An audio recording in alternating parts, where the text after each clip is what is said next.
সম্মানিত উপস্থিতি, আল্লাহ সুবহানাহু ওয়া তাআলা আমাদেরকে এক সপ্তাহ পরে আবারও জুমার দিনে তার মসজিদ ধরে এসে দুই রাকাত সালাত আদায় করার জন্য তৌফিক দান করেছেন। এই জন্য সবাই বলি আলহামদুলিল্লাহ। আমাদের আখির নবী আহমদ মুস্তাফা মুহাম্মদ মুস্তাফা সাল্লাল্লাহু আলাইহি ওয়াসাল্লামের উপরে লাখ কোটি সালাত এবং সালাম বর্ষিত হোক। সবাই সাল্লাল্লাহু আলাইহি ওয়াসাল্লাম। সম্মানিত উপস্থিতি, আজকের জুমার খুতবার বিষয় ঈদুল আযহাকে কেন্দ্র করে ঈদুল আযহার মাসে যেগুলো ইবাদত রয়েছে সেগুলোর উপরে কিছু আলোকপাত করব, আলোচনা করব ইনশাআল্লাহুল আজিজ। قال رب اشرح لي صدري ويسر لي امري واحلل عقدة من لساني يفقهوا قولي। আল্লাহ সুবহানাহু ওয়া তাআলা যদি আমাকে তৌফিক দান করে ইনশাআল্লাহুল আজিজ। আল্লাহ সুবহানাহু ওয়া তাআলা সহিহ মুসলিমের 1804 নম্বর হাদিসে রাসূল সাল্লাল্লাহু আলাইহি ওয়াসাল্লাম বলেন, হাদিসটি বর্ণনা করেছেন একজন বিশিষ্ট সাহাবী, তাই হচ্ছে কাতাদা রাদিয়াল্লাহু আনহু থেকে বর্ণিত। তিনি বলেন, আন কাতাদা রাদিয়াল্লাহু আনহু قال قال رسول الله صلى الله عليه وسلم। কাতাদা রাদিয়াল্লাহু আনহু থেকে বর্ণিত, তিনি বলেন, قال سئل رسول الله صلى الله عليه وسلم। রাসূল সাল্লাল্লাহু আলাইহি ওয়াসাল্লাম থেকে শোনা হয়েছে, শুনেছি যে ব্যক্তি রাসূল সাল্লাল্লাহু আলাইহি ওয়াসাল্লাম বলেন, মান সামা ইয়াউমা আরাফা ক্বালা ইউ কাফারু সানাতা। যেই ব্যক্তি রাসূল সাল্লাল্লাহু আলাইহি ওয়াসাল্লাম বলেন, যেই ব্যক্তি এই জিলহজ মাস পেল, জিলহজ মাসের মধ্যে 9 তারিখ পেল, এই 9 তারিখ হচ্ছে আরাফার দিন। আপনারা মনোযোগ দিয়ে শুনবেন। এই আরাফার দিনে রাসূল সাল্লাল্লাহু আলাইহি ওয়াসাল্লাম বলেন, কাতাদা বলেন যে রাসূল সাল্লাল্লাহু আলাইহি ওয়াসাল্লামকে প্রশ্ন করা হলো, ইয়া রাসূলুল্লাহ, এই আরাফার দিন সম্পর্কে, সিয়াম সম্পর্কে আপনি কি বলছেন? রাসূল সাল্লাল্লাহু আলাইহি ওয়াসাল্লাম বলেন, যেই ব্যক্তি এই আরাফার দিনে সিয়াম পালন করবে, আরাফার 9 তারিখে সিয়াম পালন করবে, সেই ব্যক্তির পিছনের 1 বছরের গুনাহ এবং সামনের 1 বছরের গুনাহ আল্লাহ সুবহানাহু ওয়া তাআলা ক্ষমা করে দিবেন। সুবহানাল্লাহ। তো হাত ছেড়ে দিন। আপনাদেরকে আর কতদিন বলবো, আপনারা ভাই রাতে তাহাজ্জুদ পড়েন, না হলে কেন শিখন করবেন।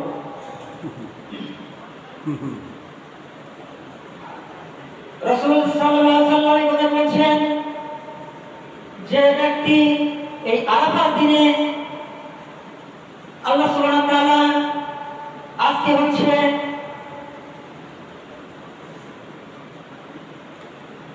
14 জুন 7 জিলহজ 1445 হিজরি, রোজ শুক্রবার, 31 জ্যৈষ্ঠ 1431 বঙ্গাব্দ। আর আজকে হচ্ছে 7 জিলহজ। আর মাত্র হাতে কয়দিন টাইম? 1 দিন টাইম রয়েছে।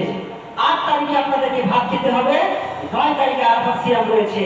যে ব্যক্তি আরাফাত দিনে সিয়াম পালন করবে, যে কোনো ব্যক্তিকে বলা হয়েছে আরাফাত দিনে সিয়াম পালন করবে, সেই ব্যক্তির পিছনের 1 বছরের গুনাহ আর সামনের 1 বছরের গুনাহ আল্লাহ সুবহানাহু ওয়া তাআলা ক্ষমা করে দিবেন। সুবহানাল্লাহ। আপনারা বলতে পারেন যে সামনে আমি বাঁচতে পারি না, বাঁচতে পারি, আমার সামনের বছরে কিভাবে গুনাহ ক্ষমা হতে পারে?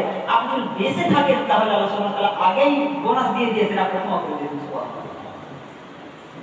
আল্লাহ কত দয়াবান। আর এগুলো ইবাদত আমাদেরকে করতে হবে।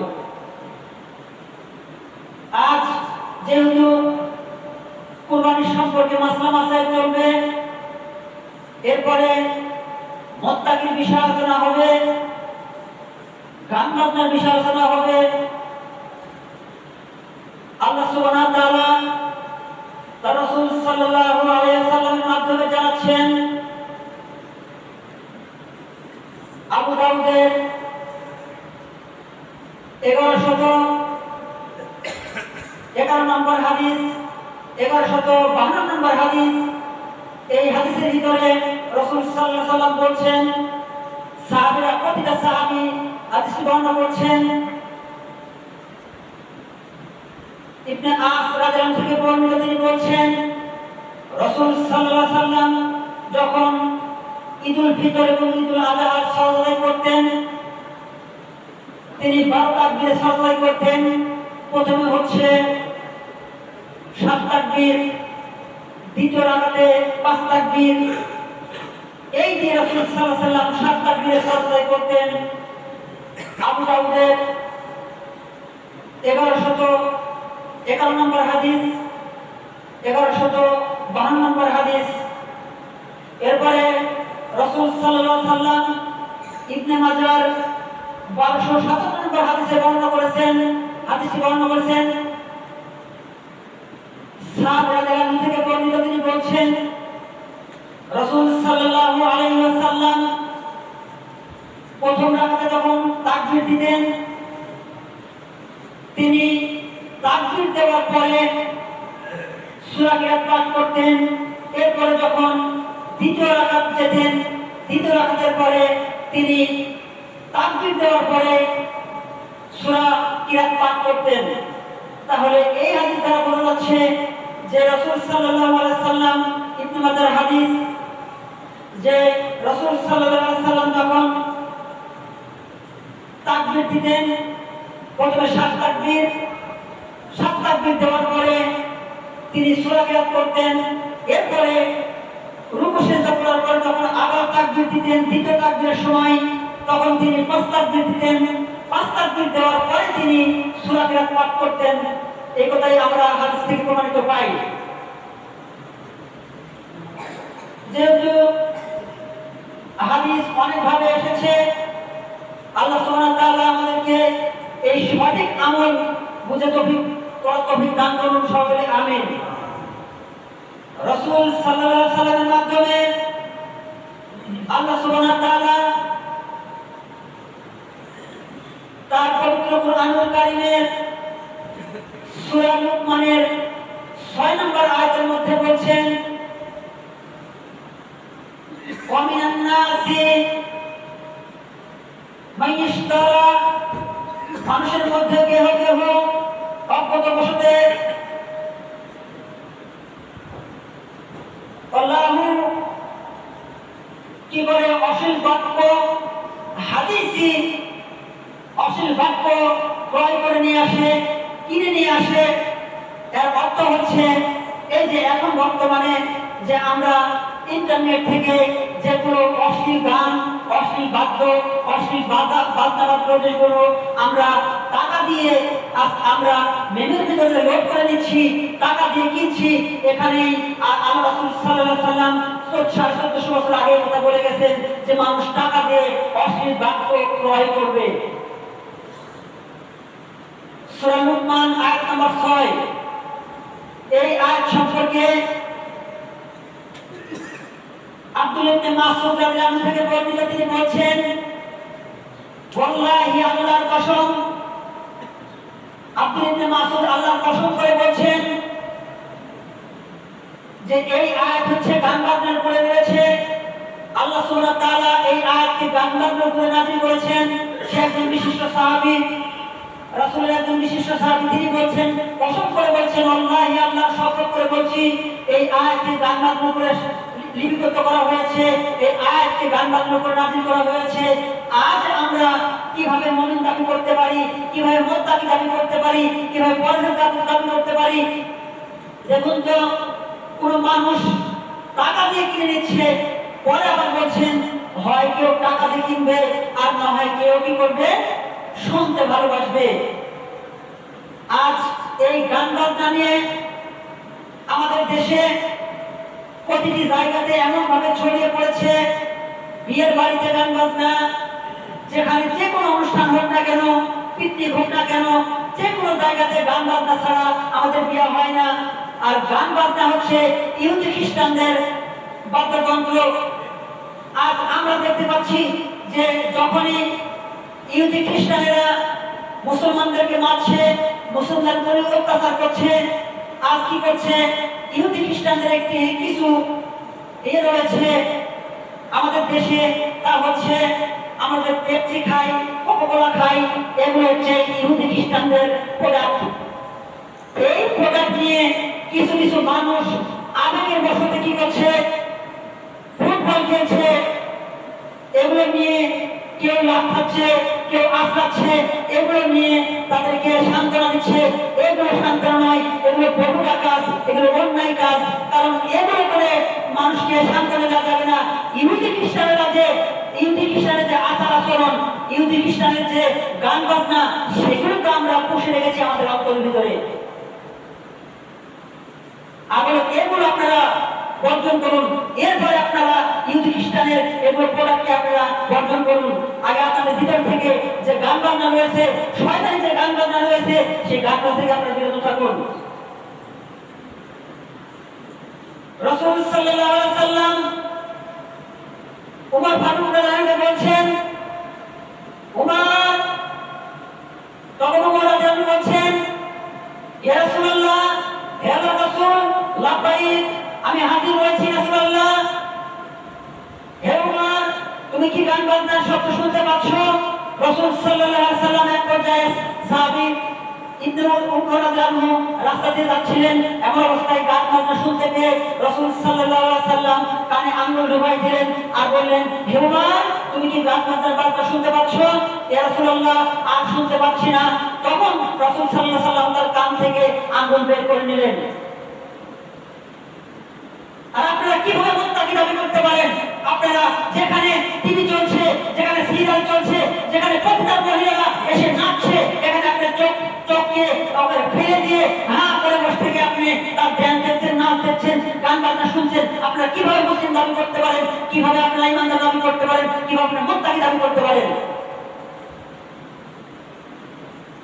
মুত্তাকি হতে হলে রাসূল সাল্লাল্লাহু আলাইহি ওয়াসাল্লাম বলছেন, এগুলো শয়তানের কাজ। আল্লাহ সুবহানাহু ওয়া তাআলা সূরা আনকাবুতের 45 নম্বর আয়াতে বলছেন, ইন্না সালাতা তানহা আনিল ফাহশাই ওয়াল মুনকার, নিশ্চয়ই সালাত সমস্ত অন্যায় অশ্লীল কাজ থেকে বিরত রাখে, অলিত কাজ থেকে বিরত রাখে। আপনি মাগরিবের সালাত আদায় করার পরে মাগরিবের সালাতের সময় বললেন, ইহদিনাস সিরাতাল মুস্তাকিম, হে আল্লাহ, আমাকে সঠিক পথ দেখান। ইহদি, আমাকে হেদায়েত দিন। সিরাতাল মুস্তাকিম, মুস্তাকিমের পথ দেখান। মুস্তাকিম কারা? যাদেরকে আপনি সঠিক পথ দেখিয়েছেন, তাদের পথ আমাকে দেখান। অথচ এই কথা বলার পরে আবার মাগরিবের নামাজ পড়ার পরে ওই পতিতালয়ের মহিলার সামনে দিয়ে আপনি চোখ কাটা করে দেখে আপনি চোখকে ফেলে দিয়ে আপনি নেংটা মহিলা ছবি দেখছেন, গান বাজনা শুনছেন। আপনি কি বলে গেলেন? আপনার মত কি করলেন? গিয়ে আপনি তো প্রতিনিয়ত বলছেন যে ইহদিনাস সিরাতাল মুস্তাকিম, হে আল্লাহ, আমাকে সঠিক পথ দেখান। এটা কি সঠিক পথ যে আপনি সামনে গিয়ে টিভির সামনে গিয়ে আপনি নেংটা মহিলা নাচ দেখছেন বসে থেকে? এটা সঠিক পথ? আপনি তো মিথ্যা কথা বলে গেলেন।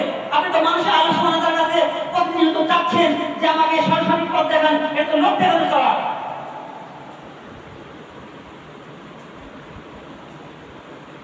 তাহলে আপনারা কিভাবে হেদায়েত করতে পারেন? মুত্তাকির অর্থ হচ্ছে, মুত্তাকি শব্দের অর্থ হচ্ছে, আল্লাহ সুবহানাহু ওয়া তাআলা বলেছেন, রাসূল সাল্লাল্লাহু আলাইহি ওয়াসাল্লাম বলেছেন, মুত্তাকি তারা যারা রাসূল সাল্লাল্লাহু আলাইহি ওয়াসাল্লাম থেকে যা আমরা বিধান পেয়েছি, যেগুলো নিষেধ করেছেন, যেগুলো আদেশ করেছেন, সেগুলো মেনে নেওয়া, এবং যেগুলো অশ্লীল কাজ, বেহুদা কাজ, সেগুলো থেকে বিরত থাকার নাম হচ্ছে মুত্তাকি। আমরা যখন সূরা বাকারা পড়ি, বাকারার একটি আয়াত রয়েছে, 3 নম্বর আয়াত, তা হচ্ছে আল্লাযীনা ইউমিনুনা বিল গায়বি ওয়াল্লাযীনা যারা ইউমিনুনা বিল গায়বি গায়েবের প্রতি বিশ্বাস রাখে। গায়েব শব্দ অর্থ কি বোঝানো হচ্ছে?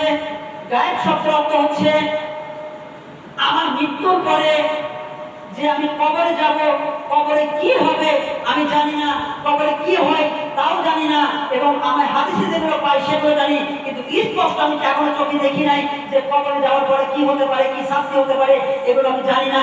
এগুলো বিশ্বাস স্থাপন করা। আমি জান্নাত কখনো দেখিনি, জান্নাতের প্রতি বিশ্বাস স্থাপন করা। আমি জাহান্নাম কখনো দেখিনি, জাহান্নামের প্রতি বিশ্বাস স্থাপন করা। আমি আল্লাহ সুবহানাহু ওয়া তাআলাকে কখনো দেখিনি, আল্লাহ সুবহানাহু ওয়া তাআলার প্রতি পূর্ণভাবে বিশ্বাস স্থাপন করা। আমি রাসূল সাল্লাল্লাহু আলাইহি ওয়াসাল্লামকে দেখিনি, আমি রাসূল সাল্লাল্লাহু আলাইহি ওয়াসাল্লামকে নবী হিসেবে মেনে নেওয়া। আমি যত পৃথিবীতে নবী রাসূল এসেছে প্রত্যেকটা নবী রাসূলকে মেনে নেওয়া, এর নাম হচ্ছে বিল গায়বি, গায়বের উপর বিশ্বাস করা। আমি আমার যে ক্ষতি হতে পারে, আমার সামনে মাসে কি ক্ষতি হবে, আমার আগামী মাসে কি ক্ষতি হতে পারে, এগুলো গায়বে বিশ্বাস করা। এগুলোর নাম হচ্ছে গায়বে বিশ্বাস। আল্লাযিনা ইউমিনুনা বিল গায়বি, যারা গায়বে বিশ্বাস করে, ওয়া ইউকিমুনাস সালাতা, তারা সালাত আদায় করে।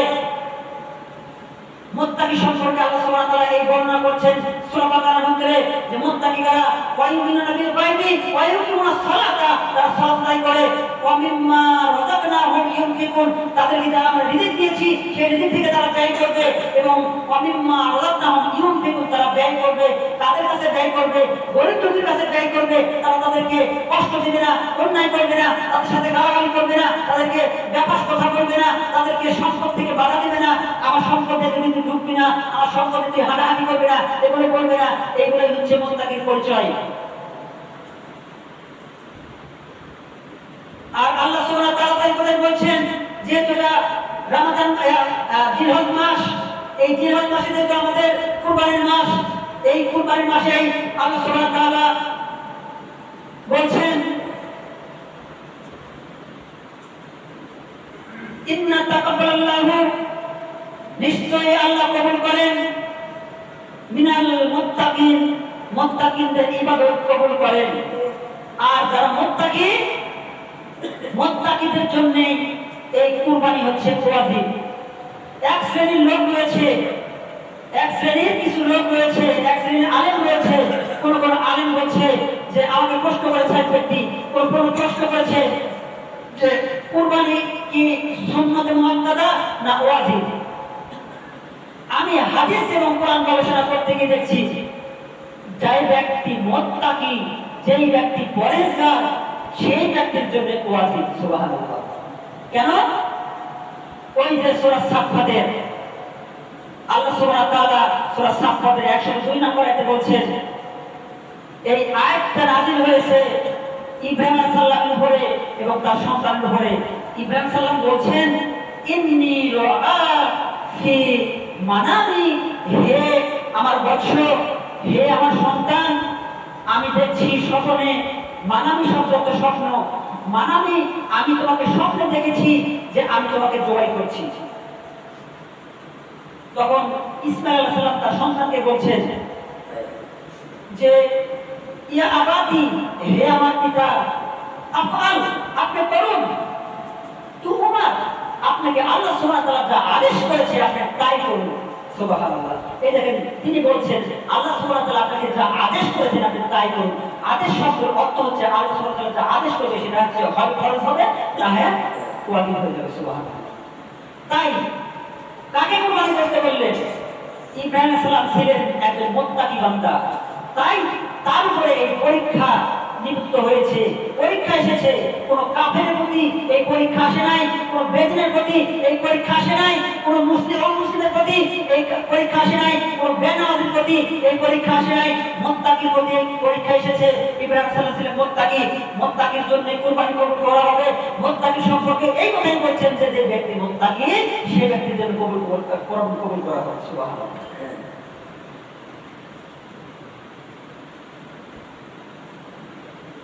তাহলে আমরা যে মুত্তাকি হব, কিভাবে মুত্তাকি হব? এই 10 টাকার 20 টাকার প্রতিদালা মহিলার সামনে গিয়ে নাচ গান দেখি কি আমরা মুত্তাকি হতে পারবো? কখনো না। শয়তান আমাদেরকে গ্রাস করে ফেলেছে, শয়তান আমাদেরকে আক্রমণ করে ফেলেছে। আমরা শয়তানের এই চক্রান্ত থেকে বেরিয়ে আসতে পারছি না। কেন বেরিয়ে আসতে পারছি না? আমাদের ঈমান দুর্বল হয়ে পড়েছে। এই জন্য আমরা আকিদা ঠিক রাখতে পারছি না। একটি আপনাদেরকে উদাহরণ দিয়ে বুঝতে পারবেন। এক বাড়িতে বিয়ের অনুষ্ঠান শুরু হয়েছে। সেই বাড়িতে একজন ব্যক্তি রয়েছে, চাচা এবং ভাতিজা।